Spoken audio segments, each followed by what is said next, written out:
नमस्कार दोस्तों, आपका स्वागत है the motivation torch YouTube channel पर। प्रिय दर्शकों, आज फिर एक नई कहानी, एक नया वीडियो लेकर के हम हाजिर हुए हैं। आज का जो प्रसंग है, आज की जो कहानी है, यह बड़ी ही मोटिवेशनल है, बड़ी ही ज्ञानवर्धक कहानी है। प्रिय दर्शकों, एक जंगल में तोता बैठा हुआ था। तभी उसके पास मैना उड़ते हुए आती है और उससे कहती है कि हे स्वामी, जब मैं नगर से उड़ते हुए आ रही थी तो मैंने देखा कि कोई कीड़ा बना हुआ है।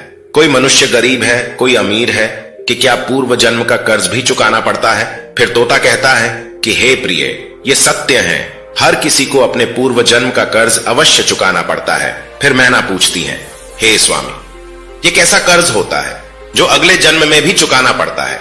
फिर तोता कहता है, हे मैना, आज मैं आपको दो कहानी सुनाने जा रहा हूं। आप इस कहानी को ध्यान से सुनेंगी तो मालूम हो जाएगा कि पूर्व जन्म का कर्ज क्यों चुकाना पड़ता है।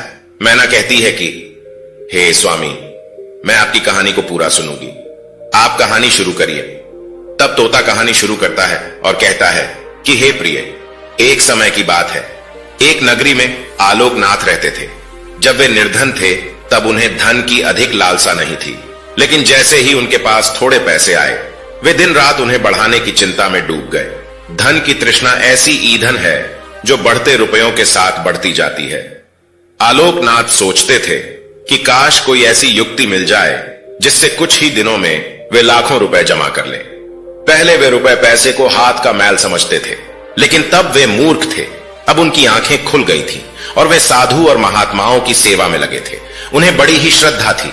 इसके अलावा लालच की भड़कती हुई ज्वाला ने उनके अन्य सभी गुणों को भी जला दिया था, लेकिन उनका अंतरात्मा हमेशा के लिए नष्ट हो गया था।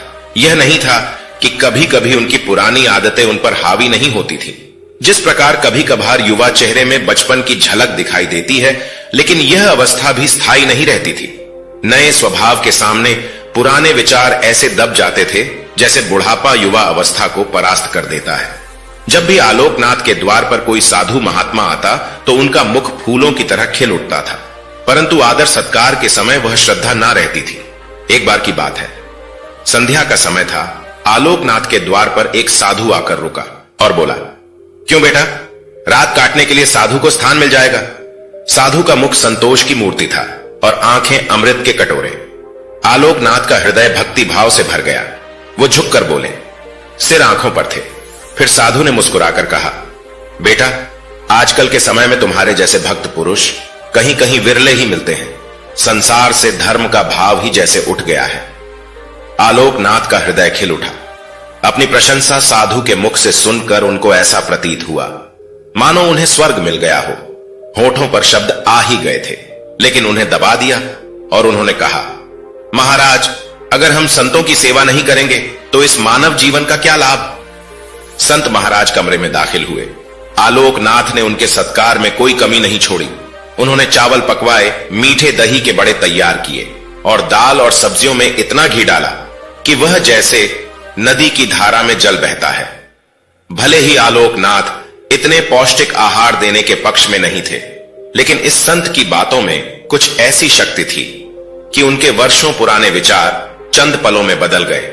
जैसे सूखी धरती पर एक दिन की बारिश से हरियाली छा जाती है। इस भक्ति भाव से संत का दिल खुश हो गया। रात भर बातें होती रहीं, ज्ञान और भक्ति की चर्चाएं चलती रहीं। अंत में आलोकनाथ ने पूछा, महाराज, आप साधु कैसे बने? साधु ने हंसकर उत्तर दिया, बेटा, बुढ़ापा आ गया है, अब क्या सारी उम्र गृहस्थी में ही फंसा रहूंगा। कुछ हरि भजन भी तो करना चाहिए। हरि कृपा से बहुत रुपया कमाया, 5 पुत्र हैं और एक कन्या। अब रुपया पैसा सब उन्हें बांट दिया और तीर्थ यात्रा को जा रहा हूं। आलोकनाथ ने साधु की तरफ देखा और पूछा, तो आपने अपना सब कुछ बच्चों को दे दिया या अपने पास भी कुछ रखा है? साधु ने उत्तर दिया, मेरे हाथ में जो ये लाठी देखते हो, यह अंदर से खोखली है। इसमें मैंने 200 सोने की मोहरें डाल रखी है। यात्रा में कभी कभी धन की आवश्यकता भी पड़ जाती है। यह कहते कहते साधु को नींद लग गई, लेकिन आलोकनाथ की आंखें जाग रही थी। वे बार बार लाठी को देख रहे थे और मन ही मन कुछ सोच रहे थे। लोभ धर्म के पीछे छुपा हुआ था और कुछ समय तक इस संघर्ष में यही हाल रहा। अंततः लोभ ने धर्म को हरा दिया। आलोकनाथ ने लाठी उठाई, पर उनके हाथ पैर कांप रहे थे। उनकी अंतरात्मा ने एक बार फिर से फड़फड़ाना शुरू किया। लेकिन लोभ के दृढ़ हाथों ने उसे दबा दिया। आलोकनाथ ने लाठी खोली और उसमें से सोने के मोहरे निकाल लिए और उनकी जगह सामान्य सिक्के भर दिए। अगले दिन सुबह साधु महाकाल के लिए तैयार हो गया। गोरखनाथ का दिल धड़क रहा था। उन्हें डर था कि कहीं साधु को शक ना हो जाए। इस ख्याल से उनका चेहरा पीला पड़ता जा रहा था। प्रिय दर्शकों, लेकिन साधु को इस बात की कोई खबर नहीं थी। वह हंसते हुए बातें कर रहा था और रात की मेहमान नवाजी के लिए बार बार धन्यवाद दे रहा था। जाते समय आलोकनाथ ने कहा, महाराज, मेरे यहां संतान नहीं है। कृपया भगवान शिव से प्रार्थना करें कि हमारे यहां संतान हो जाए। वैसे तो हम पापी हैं, हमारी प्रार्थनाओं का कोई असर नहीं होता। आप महात्मा हैं, भगवान भोलेनाथ आपकी बात जरूर सुनेंगे।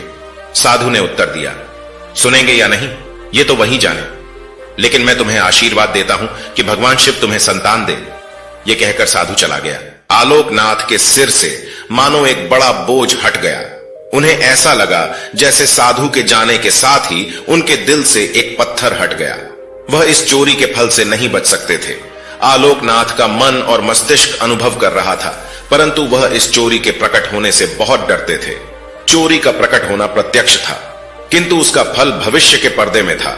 मनुष्य वर्तमान समय के सामने भविष्य की परवाह नहीं करता। इधर साधु महाकाल पहुंचे तो उनका हृदय प्रसन्न हो गया। यहां साधु संतों को देखकर उसे ऐसी प्रसन्नता हुई मानो स्वयं भगवान शिव के दर्शन हो गए हों। उनका मन महादेव में लीन हो गया। एक हलवाई को बुलाकर बोले, मैं एक महामृत्युंजय जाप करना चाहता हूं, जिसमें महाकाल के सभी साधुओं को भोजन दिया जाएगा। इसका कुल खर्च कितना होगा? हलवाई ने अनुमान लगाया और जवाब दिया कि 1000 रुपए में सब कुछ शानदार ढंग से हो जाएगा। प्रिय दर्शकों, साधु ने थोड़ी देर सोचा और कहा, क्या तुम ये सारा प्रबंधन कर पाओगे? हलवाई ने उत्तर दिया, जी हां, पूरी तरह से कर सकते हैं। तो सारा प्रबंध तुम ही करो, जो भी खर्च होगा मैं चुका दूंगा। इसे कहते हुए साधु ने अपनी लाठी की ओर देखा और हलवाई ने जवाब दिया, महाराज आप चिंता ना करें, सब प्रबंध हो जाएगा। अगले दिन महामृत्युंजय का जाप हुआ और महाकाल में बड़ी धूम मची। लोग देखकर खुशी से झूम उठे। उन्होंने कहा कि इतने उदारता और भक्ति भावना से भरे जाप को पहले कभी नहीं देखा गया। ऐसे दानी लोगों की कोई कमी नहीं है, जिनके पास धन की कोई कमी नहीं होती है। वे मुकदमेबाजी में लाखों लुटा देते हैं, बेटे के ब्याह पर लाखों उड़ा देते हैं, परंतु धर्म की राह पर एक पैसा भी खर्च नहीं करते। ये मनुष्य सच्चा मनुष्य है, जिसने अपना धर्म समझा और धर्म के सामने पैसे का मोह नहीं देखा। अपनी प्रशंसा सुनकर साधु का दिमाग 7वें आसमान पर पहुंच गया और उसका हृदय आनंद में हिलोरें लेने लगा। साधु प्रसन्न हो रहा था, परंतु उसका भाग्य रो रहा था। शाम हुई। साधु ने अपने कमरे का दरवाजा बंद किया और लाठी को खोलकर देखा। लाठी के अंदर साधारण सिक्के देखकर उसका हृदय कांप गया। उसे ऐसा प्रतीत हुआ मानो कोई भयानक स्वप्न देख रहा हो। उसे अपनी आंखों पर यकीन नहीं हो रहा था।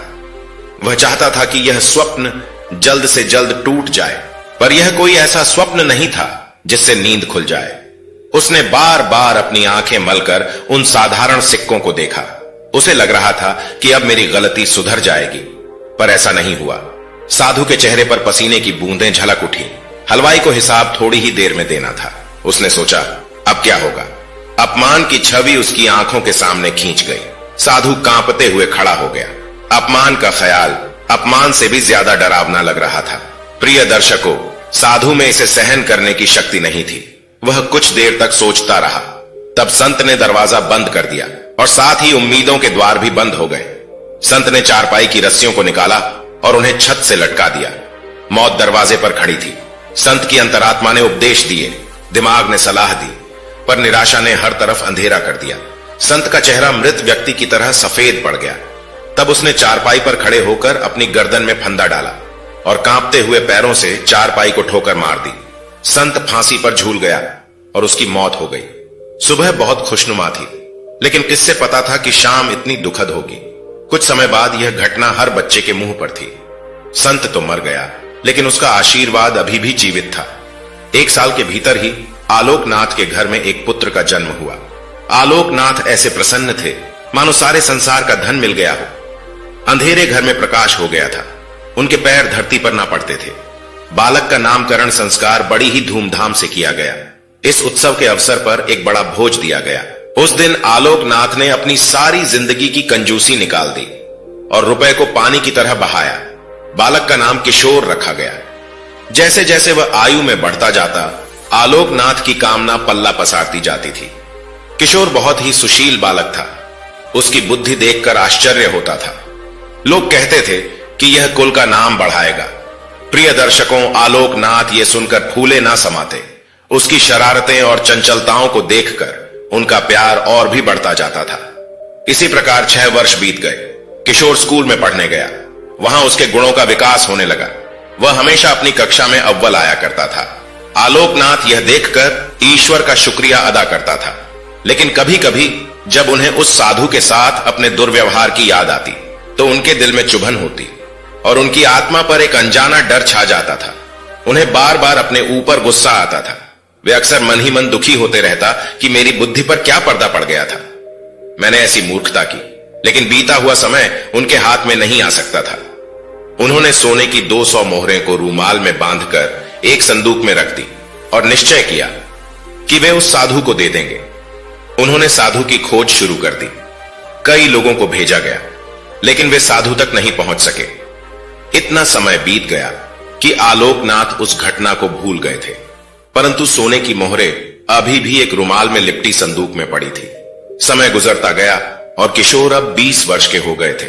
वसंत के दिनों में जब खेतों में सरसों खिल रही थी, आलोकनाथ अपनी पत्नी और बेटे किशोर के साथ महाकाल के लिए निकल पड़े। वहां पहुंचकर वे एक सराय में ठहरे। वहां आलोकनाथ को पता चला कि उनके बेटे किशोर की प्रकृति साधुओं जैसी थी। वह दिन रात साधुओं के डेरे में समय बिताता और जब भी किसी दीन, दुखी या गरीब को देखता उसकी मदद करता। इसे देखकर आलोकनाथ बहुत परेशान होते थे, पर वे कुछ कर नहीं पाते थे। किशोर का मुख देखकर उनका क्रोध तत्काल ही उतर जाता था। वह बहुत सोचते थे, परंतु किशोर के इस स्वभाव का कारण उन्हें समझ में नहीं आता था। एक बार सायंकाल की बात है। किशोर महाकाल में ही अपने डेरे की तरफ लौट रहा था कि रास्ते में एक बूढ़ा आदमी उसे रोता हुआ मिला। किशोर ने आश्चर्य से पूछा, क्यों भाई, रोते क्यों हो? क्या कहूं कहते हुए लज्जा आती है। फिर भी बताओ तो। मैं गंगा जी में डूबकर अपना जीवन खत्म करने जा रहा हूं, क्योंकि मुझे व्यापार में घाटा हुआ है और मेरे सिर पर बहुत सा कर्ज है। व्यापार में नुकसान हुआ है और कर्ज भी है, पर यह तो छोटी सी बात है। उस बूढ़े व्यक्ति ने अजीबो गरीब नजरों से किशोर की ओर देखते हुए कहा, मुझे अपना कर्ज चुकाना है, नहीं तो मेरे पास आत्महत्या करने के अलावा कोई विकल्प नहीं बचेगा। किशोर कुछ देर तक चुप रहे। यह मौन उस दुर्भाग्यशाली बूढ़े व्यक्ति के लिए एक उम्मीद बन गया। उनके आंसू थम गए। फिर किशोर ने पूछा कि कितने पैसों की जरूरत है तुम्हें? जब इंसान निराश होता है तब उसे हर कदम पर उम्मीद नजर आती है। प्रिय दर्शकों, तोता आगे मैना से कहता है कि प्रिय, बूढ़े व्यक्ति ने हिसाब लगाकर जवाब दिया कि मेरे सिर पर लगभग 2000 का कर्ज है। किशोर फिर से कुछ देर के लिए चुप रहा। फिर उन्होंने कहा, चिंता मत करो, इंतजाम हो जाएगा। प्रिय दर्शकों, बूढ़े आदमी ने पूछा, तो कब तक? आज ही रात तक कर दूंगा। तुम मुझे कहां पर मिलोगे? बूढ़े ने कहा, चौक पर जो हलवाई की बड़ी दुकान है वह मेरी ही दुकान है, मैं तुम्हें वहीं पर मिलूंगा। किशोर भागता हुआ वापस सराय में पहुंचा। उस समय उसके हृदय में हलचल सी मची हुई थी। उसका चित्त व्याकुल था। वह चाहता था कि जितनी जल्दी हो सके हलवाई का संकट दूर कर दे। उसे किसी दिव्य शक्ति ने विश्वास दिला दिया था कि इस हलवाई की सहायता करना मेरा धर्म है। वह एक विशेष भावुकता के साथ डेरे पर पहुंचा। माता और पिता दोनों कहीं बाहर गए हुए थे। किशोर का रास्ता साफ हो गया। उसने नौकरों से चाबियां ली और कमरे के अंदर गया, परंतु संदूक में ताला लगा हुआ था। किशोर पर भूत सवार था। उन्होंने एक पत्थर उठाया और ताले को तोड़ दिया। फिर संदूक को खंगालना शुरू कर दिया। निराशा ने अपनी जगह बना ली, लेकिन आशा ने बंधन बांध दिए। अचानक आशा की चमक नजर आई। किशोर के हाथ में एक रुमाल आ गया। उन्होंने उसे कांपते हाथों से खोला और उनका दिल कमल की तरह खिल उठा। उस रुमाल में सोने की मुद्राएं थीं। ये वही सोने की मुद्राएं थीं, आलोकनाथ जिन्हें ने कभी एक साधु से चुराया था। मुद्राएं की गिनती की तो वे पूरे 200 निकले। किशोर का दिल प्रसन्नता से भर गया। उन्होंने मुद्राएं अपनी जेब में डाली और रुमाल को वापस संदूक में रख दिया और ऐसे भागे जैसे कोई पुलिस वाला उनके पीछे हो। किशोर ने भलाई करने के लिए बुराई का सहारा लिया था। अपने काम को पूरा करने के बाद वह वापस अपने ठिकाने पर पहुंचा। रात का समय था और वह अभी बैठे ही था कि उनके पेट में दर्द शुरू हो गया। किशोर एक साहसी युवक था और बड़े से बड़े कष्ट में भी कभी हिम्मत नहीं हारता था, लेकिन यह दर्द इतना विचित्र था कि उनकी चीखें निकल गई। आलोकनाथ ने भी जब देखा तो उन्हें लगा जैसे कोई आपदा आने वाली है। वे डॉक्टर के पास भागे, पर वापस आने से पहले ही किशोर ने प्राण त्याग दिए। जब आलोकनाथ ने यह सुना तो वे गिर पड़े और कई दिनों तक बीमार रहे। परंतु किशोर के साथ क्या हुआ था यह आज तक उन्हें समझ नहीं आया। एक दिन उन्होंने संदूक में हाथ डाला तो उन्हें मोहरों वाला रुमाल नहीं मिला। तभी उन्हें कई वर्षों पुरानी एक घटना याद आई, लेकिन उन मोहरों के खो जाने और किशोर की मृत्यु के बीच का संबंध उन्हें कभी समझ नहीं आया। प्रिय दर्शकों, तोता आगे मैना से कहता है कि प्रिय, किशोर और कोई नहीं बल्कि वह साधु था जिसकी मोहरें आलोकनाथ ने चुराई थी। उसने आलोकनाथ के बेटे किशोर के रूप में पुनर्जन्म लिया था। उसी ने उन्हें सोने की मोहरों को आलोकनाथ से चुराकर उस बूढ़े हलवाई को दे दिया जो पहले साधु के लिए भंडारे का प्रबंध किया था। इस प्रकार उसने अपने पूर्व जन्म का कर्ज चुका दिया। जैसे ही उसने अपना वह ऋण चुकाया, हरिनाथ के प्राण निकल गए। साधु ने उस हलवाई को अपना पूर्व जन्म का ऋण चुका दिया और आलोकनाथ के लिए उनका यही कर्म उनकी सजा थी, जिसके चलते वह अपने युवा बेटे की मौत के दुख में जीवन भर रोते रहा। इधर तोता आगे मैना से कहता है कि प्रिय, एक और कथा सुनाने जा रहा हूं, इसे भी ध्यान से सुने। एक गांव में हरिनाथ गांव के महाजन थे और कई लोगों को ब्याज पर पैसे उधार देते थे। वह मुख्य रूप से कचहरी में मुंशी के रूप में काम करते थे और अपनी बचत को 20 रुपए प्रति सैकड़ा की दर से वार्षिक ब्याज पर उधार दे देते थे। वे ज्यादातर गरीब लोगों को ही पैसे देते थे और अमीर लोगों से बचते थे। उन्हें अपने यहां आने नहीं देते थे। उनका मानना था कि अमीर लोगों को पैसे देना बेकार है, क्योंकि जब उन्हें पैसे चाहिए होते हैं तो उनके पास बहुत संपत्ति होती है, लेकिन पैसे मिलते ही उनकी सारी संपत्ति अदृश्य हो जाती है। कानूनी कार्रवाई का प्रभाव भी बहुत कम होता है जब गरीब व्यक्ति सारी राशि ब्याज समेत चुका देता है। एक दिन हरिनाथ कचहरी से घर लौटते समय उन्होंने एक अजीब घटना देखी। एक व्यक्ति अपनी गाय बेच रहा था और उसे कई लोगों ने घेर रखा था। कुछ लोग उसे पैसे दे रहे थे तो कुछ उसके हाथ से गाय की रस्सी खींचने का प्रयास कर रहे थे, परंतु वह गरीब व्यक्ति हर बार खरीदारों का मुंह देखकर कुछ सोचता और फिर रस्सी को और भी दृढ़ता से पकड़ लेता। गाय बहुत ही मनोहर थी। वह छोटी सी थी और दूध से भरी थी। वह व्यक्ति बहुत ही दुखी मालूम होता था। वह बड़े ही करुण नेत्रों से गाय को देखता और दिल मसोस कर रह जाता। हरिनाथ गाय को देखकर रींझ गए। पूछा, क्यों जी, यह गाय बेचते हो? क्या नाम है तुम्हारा? वह व्यक्ति हरिनाथ को देखा तो प्रसन्न मुख होकर उनके समीप जाकर बोला, हाँ हुजूर, बेचता हूं। कहां से लाए हो? तुम्हारा नाम क्या है? नाम तो श्रीधर है, कचौली में रहता हूं। यह गाय दूध देती है? हाँ हुजूर, एक बेला में 4 शेर दूध लीजिए। इतनी सीधी है कि बच्चा भी दूध निकाल ले। बच्चे पैर के पास खेलते रहते हैं, पर क्या मजाल की सिर भी हिला दे। कोई तुम्हें यहां पर पहचानता है?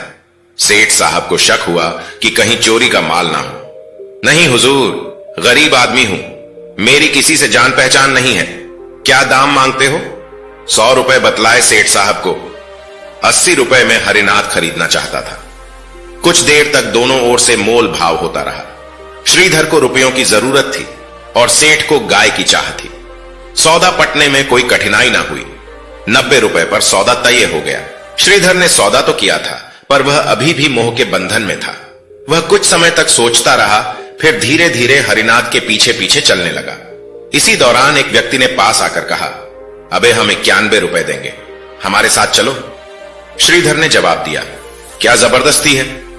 दूसरा व्यक्ति बोला, हमसे 92 रुपए ले लो, अब तो खुश हो जाओ। और उसने गाय को पकड़ने की कोशिश की, पर श्रीधर ने मना कर दिया। अंत में वे सभी निराश होकर चले गए। जब हरिनाथ थोड़ा आगे बढ़ा तो श्रीधर ने कहा, हुजूर, आप अच्छे इंसान लगते हैं, आप इसे पालेंगे और इसकी सेवा करेंगे। ये सब तो कसाई थे, मैं इन्हें 100 रुपए में भी मेरी गाय नहीं बेचता। आप समय पर आ गए, नहीं तो ये सब जबरदस्ती से गाय को ले जाते। प्रिय दर्शकों, तोता आगे मैना से कहता है कि प्रिय, और हरिनाथ को प्रणाम करके चला गया। श्रीधर एक गरीब किसान था और गरीबों के कई दुश्मन होते हैं। उसके गांव के जमींदार ने लगान बढ़ा दिया था। जब श्रीधर लगान नहीं भर पाया और उसे रुपयों की जरूरत पड़ी तो उसने अपनी गाय को बेचने का निर्णय लिया। उसके पास बैलों के अलावा कोई और संपत्ति नहीं थी। वो इस गाय को अपनी जान से भी ज्यादा प्यार करता था, पर रुपयों की जरूरत ने उसे मजबूर कर दिया। उसे मजबूरी में गाय बेचनी पड़ी। कचौली में कई घर थे और अब कई सालों बाद महाकाल जाने का रास्ता खुला था। गांव के कितने ही स्त्री पुरुष महाकाल दर्शन करने चल पड़े।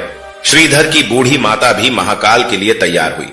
श्रीधर से बोली, बेटा इतना करो, बस मेरे दिल में यही एक अरमान बाकी है कि महाकाल में बाबा भोलेनाथ का दर्शन करूं और उसके बाद दुनिया से जाऊं। भोलेनाथ तुमको इस नेकी का फल देंगे। मुझे एक बार महाकाल का यात्रा करवा दो। मात्र भक्ति ही ग्रामीणों का विशिष्ट गुण है। श्रीधर के पास इतने रुपए कहां थे कि महाकाल के लिए काफी होते, पर माता की आज्ञा को कैसे टालता। सोचने लगा, किसी से उधार ले लूं, कुछ इस साल दे दूंगा, कुछ अगले साल चुका दूंगा, मगर उधार किससे लूं? कम से कम 300 तो चाहिए ही, तभी काम चलेगा। किसी महाजन से जान पहचान भी तो नहीं है। यहां जो एक दो बनिए लेन देन करते हैं वे असायों की गर्दन तक रोद देते हैं। चलूं हरिनाथ के पास, इन सबसे तो वही अच्छे हैं। मैंने सुना है कि ये लोगों से वादे के बदले में पैसे देते हैं और एक बार जो पकड़ लिया तो छोड़ते नहीं है। हां, ये जरूर है कि ये लोग अपने कर्जदारों के साथ धोखाधड़ी नहीं करते और सब कुछ स्पष्ट रखते हैं। कई दिनों तक वह सोचता रहा कि उनके पास जाऊं या नहीं। अगर पैसे समय पर ना पहुंचे तो यह लोग बिना शिकायत किए घर बार नहीं छोड़ेंगे, सब कुछ नीलाम कर देंगे। लेकिन जब कोई चारा नहीं बचा तो वह हार कर हरिनाथ के पास गया और पैसे उधार मांगे। हरिनाथ ने कहा, तुम्ही ने तो मेरे हाथ में वह गाय बेची थी। हां सरकार, मैं तो पैसे दे दूंगा, लेकिन मैं पैसे वादे पर लेता हूं। अगर वादा ना पूरा किया तो फिर तुम्हारी जान पे बनाएगी, फिर मैं जरा भी रियायत नहीं करूंगा। बताओ कब लौट आओगे? श्रीधर ने मन में हिसाब लगाकर कहा, सरकार 2 साल का समय रख लो। अगर 2 साल में नहीं लौटा पाया तो ब्याज 20 रुपए प्रति 600 हो जाएगा, जो चाहे करो। श्रीधर को 300 में से 250 मिले। कुछ खर्चा कट गया, कुछ नजराना चला गया, कुछ ब्याज में गया। घर आकर उसने थोड़ा गुड़ बेचा और अपनी पत्नी को समझाकर माता के साथ महाकाल को चल दिया। 2 साल गुजर जाने पर हरिनाथ ने मांगना शुरू किया। एक आदमी को श्रीधर घर भेजकर उसे बुलाया और कठोर स्वर में बोले, क्या अभी 2 साल पूरे नहीं हुए? लाओ रुपए कहां है? श्रीधर ने बड़े ही दीन भाव से कहा, हुजूर बड़ी संकट में हूं माता जी, जब से महादेव जी का दर्शन करके आई है तभी से बीमार पड़ी हुई है। रात दिन उन्हीं की दवा दारू में दौड़ता रहता हूं। जब तक जीती हैं हुजूर, कुछ सेवा कर लो। पेट का धंधा तो जिंदगी भर लगा रहेगा। अब की बार कुछ फसल नहीं हुई हुजूर, सारी फसल पानी के बिना सूख गई। महादेव ही जानते हैं किस मुसीबत से दिन काट रहा हूं। हुजूर के रूपे कोड़ी कौड़ी अदा करूंगा, साल भर की मोहल्लत और दे दीजिए। अम्मा अच्छी हुई और मेरे सिर से बला टली। हरिनाथ ने कहा, 30 रुपया सैकड़ा ब्याज हो जाएगा। श्रीधर ने जवाब दिया, जैसी हुजूर की मर्जी। श्रीधर ये वादा करके घर आया तो देखा मां का अंतिम समय आ पहुंचा है। मां ने अपने बेटे को प्यार भरी नजरों से देखा, उसे आशीर्वाद दिया और इस दुनिया से चली गई। श्रीधर, जो पहले ही गर्दन तक कर्ज में डूबा हुआ था, अब उसके सिर तक पानी पहुंच गया था। उसने पड़ोसियों से कुछ उधार लेकर अंतिम संस्कार की व्यवस्था की, पर उसे मृत्यु के बाद आत्मा की शांति के लिए दान, दक्षिणा और भोजन करवाया। अब ऐसा कौन सा मौका मिलेगा जब वह अपनी मां की सेवा कर सके? यह उसके धार्मिक और सांसारिक दायित्वों की परिणति थी। अब उसने सोचना शुरू किया कि पैसे कहां से लाऊं। हरिनाथ अब शायद कुछ ना दे, उनके पास जाकर एक बार देखना ही होगा। शायद मेरी दुर्दशा सुनकर उन पर दया आ जाए। वे बड़े आदमी हैं, उनके लिए 100-200 कोई बड़ी बात नहीं है। इस तरह सोचते हुए वह हरिनाथ के पास गया। रास्ते में हर कदम उठाना कठिन था। किस मुंह से जाऊं? अभी 3 दिन ही हुए हैं। मैंने साल भर में पिछले उधार चुकता करने का वादा किया था। अब अगर 200 रुपए और मांगूंगा तो वे क्या सोचेंगे? अगर मैं उनकी जगह होता तो कभी ना देता। उन्हें जरूर लगेगा कि मेरी नीयत ठीक नहीं है, कहीं लज्जित कर दिया। पूछे तेरे पास कौन सी बड़ी जायदाद है जिस पर तू रुपयों मांगता है, तो मैं क्या जवाब दूंगा? जो कुछ जायदाद है वह यही दोनों हाथ हैं, उसके सिवा यहां क्या है? परंतु इन निराशाजनक शंकाओं के होने पर भी वह धीरे धीरे आगे बढ़ा चला जा रहा था, जैसे कोई अनाथ विधवा थाने में फरियाद लेकर जा रही हो। हरिनाथ कचहरी से आकर अपने स्वभाव के अनुसार नौकरों पर बिगड़ रहे थे। कहते थे, द्वार पर पानी क्यों नहीं छिड़का? बरामदे में कुर्सियां क्यों नहीं निकाल रखी? इतने में श्रीधर सामने जाकर खड़ा हो गया। हरिनाथ झल्लाए तो बैठे थे। रुष्ट होकर बोले, तुम क्या करने आए हो जी? क्यों मेरे पीछे पड़े हो? मुझे इस वक्त बातचीत करने की फुर्सत नहीं है। श्रीधर कुछ ना बोल सका। ये डांट सुनकर वह इतना हताश हुआ कि उलटे पैरों लौट पड़ा। सोचने लगा, हुई ना वही बात, यही सुनने आया था। मेरी अक्ल पर पत्थर पड़े थे। हरिनाथ को कुछ दया आ गई। जब श्रीधर सीढ़ी से नीचे उतर गया तो बुलाया। जरा नरम होकर बोले, कैसे आए थे? क्या कुछ काम था? नहीं सरकार, यूं ही सलाम करने चला आया। कहावत नहीं सुनी तुमने? किसान बिना मतलब के किसी को सलाम नहीं करता। क्या मतलब है बताओ? श्रीधर फूट फूट कर रोने लगा। हरिनाथ ने अनुमान लगा लिया, उसकी मां का निधन हो गया है। उसने पूछा, क्यों? श्रीधर, क्या तुम्हारी मां स्वर्गवास हो गई है? हां, आज तीसरा दिन है। रोने से क्या लाभ, धैर्य रखो। भोलेनाथ की यही इच्छा थी। ऐसी मृत्यु पर शोक नहीं करना चाहिए। आपके हाथों से उन्हें आग मिल गई, अब और क्या चाहिए? मैं कुछ कहने आया हूं लेकिन हिम्मत नहीं हो रही। पहले से ही बहुत कुछ बाकी है, अब और किस मुंह से मांगू? पर भगवान शिव जानते हैं कि कहीं से एक पैसा भी नहीं आ रहा। मुझे ऐसा काम करना पड़ रहा है कि अगर नहीं करूं तो जीवन भर पछताऊंगा। मैं आपसे कुछ कह नहीं सकता। आगे आप मालिक हैं, यह समझकर दे दीजिए कि कुएं में डाल रहा हूं। अगर जीवित रहा तो हर कौड़ी सूद समेत चुका दूंगा, पर इस वक्त मना मत कीजिए। सेठ साहब ने कहा, 300 तो हो ही गए हैं, 200 और मांगते हो? 2 साल में कुल 1000 हो जाएंगे, इसकी खबर है। भोलेनाथ, चाहे तो 2 बीघा गन्ना उग जाए तो 1000 रुपए आ सकते हैं। भोलेनाथ ने चाहा तो मैं आपकी समय सीमा के अंदर सारा कर्ज चुका दूंगा। हरिनाथ ने फिर से 200 दे दिए। जो लोग उनके व्यवहार से परिचित थे, उन्हें उनकी इस रियायत पर बड़ा ही आश्चर्य हुआ। खेती की हालत अनाथ बालक जैसी होती है। जल और वायु अनुकूल रहे तो अनाज के ढेर लग जाते हैं। इनकी कृपा ना हुई तो लहलहाते हुए खेत भी कपटी मित्र की भांति दगा दे जाते हैं। ओला और पाला सूखा और बाढ़, टिड्डी और दीमक और आंधी से प्राण बच जाए तो फसल खलिहान में आ जाती है, और खलिहान से आग और बिजली दोनों का ही बैर है। श्रीधर ने कलेजा तोड़कर मेहनत की। दिन को दिन और रात को रात ना समझा। बीवी बच्चे दिलो जान से लिपट गए। सारा गांव दांत तले उंगली दबाता था। लोग श्रीधर से कहते, यार अब की बार तुम्हारे फसल ज रही है, इस बार तो सारे कर्जे हट जाएंगे, अब की बार बेड़ा पार हो जाएगा। श्रीधर सोचा करता कि अब की ज्यों ही गुड़ का रुपया हाथ में आएगा, सबके सब ले जाकर हरिनाथ के कदमों में रख दूंगा। यदि वह स्वयं उसमें से 2-4 रुपए निकाल कर देगा तो मैं ले लूंगा, नहीं तो इस साल भी चुनी छोकर खाकर गुजारा कर लूंगा।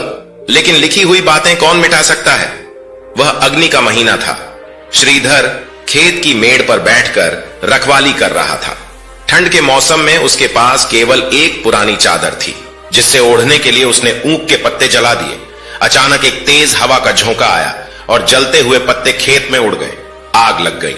गांव वाले आग बुझाने आए, पर आग की लपटें उड़कर इधर उधर फैल गई। सभी कोशिशें नाकाम हो गई। आखिरकार पूरा खेत जलकर राख हो गया और श्रीधर की उम्मीदें भी उसकी कमर टूट गई। दिल हार गया, हाथ पैर ढीले पड़ गए और सामने की परोसी गई थाली छिन गई। घर आया तो दयाल के कर्जों की चिंता सर पर सवार हो गई। अपनी कोई फिक्र नहीं थी, बाल बच्चों की भी नहीं। भूखे मरना और नंगे रहना तो किसान की नियति है। चिंता सिर्फ कर्ज की थी। यह दूसरा साल बीत रहा है और 2-4 दिन में हरिनाथ के आदमी आने वाले हैं। मैं उन्हें किस मुंह से मिलूं? उनके पास जाकर विनती करूं कि 1 साल का समय और दे दे। पर 1 साल में तो 1200 हो जाएंगे। 1 साल में कौन सा पहाड़ टूट पड़ेगा? वो कितने अच्छे इंसान हैं। 200 रुपए उठाकर दे दिए। अब इज्जत तो खुदा के हाथ में है। मैंने तो अपना प्रयास करके देख लिया है। सुबह का समय था। श्रीधर अपने खेत की मेड़ पर खड़ा अपनी बर्बादी का मंजर देख रहा था। देखा, दयाल का चपरासी लठ लिए हुए आ रहा था कि प्राण सूख गए। भोलेनाथ, अब तो तू ही इस मुसीबत को आसान कर सकते हो। कहीं ये आते ही गालियां ना देने लगे। हे भोलेनाथ, कहीं छिप जाऊं। चपरासी ने पास आकर कहा, कल की मियाद खत्म हो गई है, तुम्हें पता है। सरकार से 1 दिन की भी देरी हो गई और उन्होंने शिकायत कर दी। अब भारी जुर्माना लगेगा। श्रीधर कांप उठा, बोला, यहां का हाल तो देख ही रहे हो ना? चपरासी ने कहा, हाल सुनने का यहां कोई काम नहीं है, ये बहाने किसी और को दो, 1000 निकालो और मेरे साथ चलो। श्रीधर ने कहा, सारी फसल जल गई है। बाबा भोलेनाथ जानते हैं मैंने अब तक कोई बेईमानी नहीं की, मैं ये कुछ नहीं जानता। तुम्हारी फसल का ठेका मैंने नहीं लिया, चलो सरकार बुला रहे हैं। यह कहते हुए चपरासी ने उसका हाथ थाम लिया और उसे खींचते हुए ले जाने लगा। उसे घर में जाकर पगड़ी बांधने का भी अवसर नहीं दिया गया। 5 कोस की दूरी तय कर चुके थे और श्रीधर ने सिर उठाकर फिर से देखा। वह बस बार बार हे महादेव पुकार रहा था, क्योंकि अब उसे इसी नाम पर विश्वास था और यही उसकी हिम्मत को कायम रखे हुए था, अन्यथा वह शायद मर जाता। हरिनाथ अपने दरवाजे पर टहल रहे थे। श्रीधर वहां पहुंचा और उनके चरणों में गिर पड़ा और बोला, हुजूर बड़ी मुसीबत में हूं। भगवान शिव जानते हैं मैं बर्बाद हो चुका हूं। क्या आपने सुना नहीं कि सारी फसल जल गई है, जैसे किसी ने खेत में आग ही फेर दी हो। अगर यह आपदा नहीं आती तो मैं आपका सारा पैसा चुका देता। अब आपकी क्या सलाह है? आपके आदेशानुसार ही करूंगा। मैं जानता हूं कि आपका पैसा मेरे सिर पर है और मुझे हर कौड़ी अदा करनी है। मैंने 2 बार वादे किए और दोनों ही बार वे झूठे साबित हुए। अब मैं वादा नहीं करूंगा, जो कुछ भी होगा वह लाकर आपके चरणों में रख दूंगा। मेहनत और मजदूरी से जैसे भी संभव हो सकेगा मैं आपके रुपए चुकाऊंगा। हरिनाथ ने मुस्कुराकर कहा, तुम्हारे मन में इस वक्त सबसे बड़ी कौन सी इच्छा है? श्रीधर ने कहा, यही हुजूर कि आपके रुपए अदा हो जाए। सच कहता हूं हुजूर, भगवान शिव जानते हैं। अच्छा तो समझ लो कि मेरे रुपए अदा हो गए। इसे कैसे समझा जाए? यदि मैं यहां नहीं दूंगा तो वहां देना पड़ेगा। अब श्रीधर इसकी चिंता मत करो, मैं तो बस तुम्हें परख रहा था, सेठ ने कहा। श्रीधर, मैं इतना बोझ उठाकर नहीं मर सकता। कैसा बोझ सेठ? सेठ ने कहा, तुम्हारे ऊपर तो कुछ भी नहीं है और अगर होता भी तो मैंने माफ कर दिया है। अब तुम मेरे 1 पैसे के भी देनदार नहीं हो। असल में मैंने तुमसे कर्ज लिया था और वहीं चुका रहा हूं। मैं तुम्हारा कर्जदार हूं, तुम मेरे नहीं। तुम्हारी गाय अब तक मेरे पास है, उसने मुझे कम से कम 2000 का दूध दिया है और 2 बछड़े मुनाफे में दिए हैं। अगर तुमने यह गाय कसाईयों को दे दी होती तो मुझे इतना लाभ कहां से होता?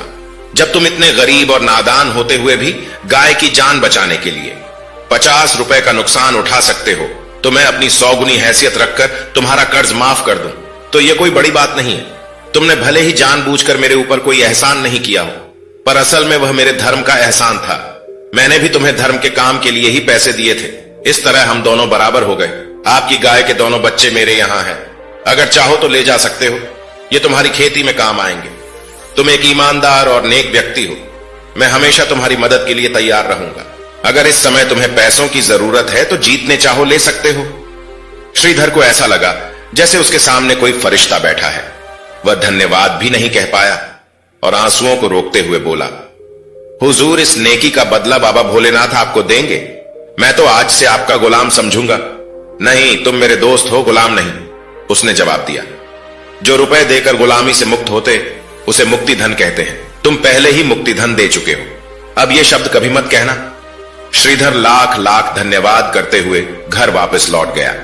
अब उसके मन में संतोष था कि उसे हरिनाथ का कर्ज नहीं देना पड़ेगा। इतना कहकर तोता इस कहानी को समाप्त करता है।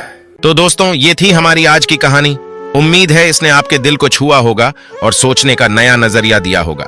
अगर ऐसा लगा हो तो इसे एक लाइक जरूर दीजिए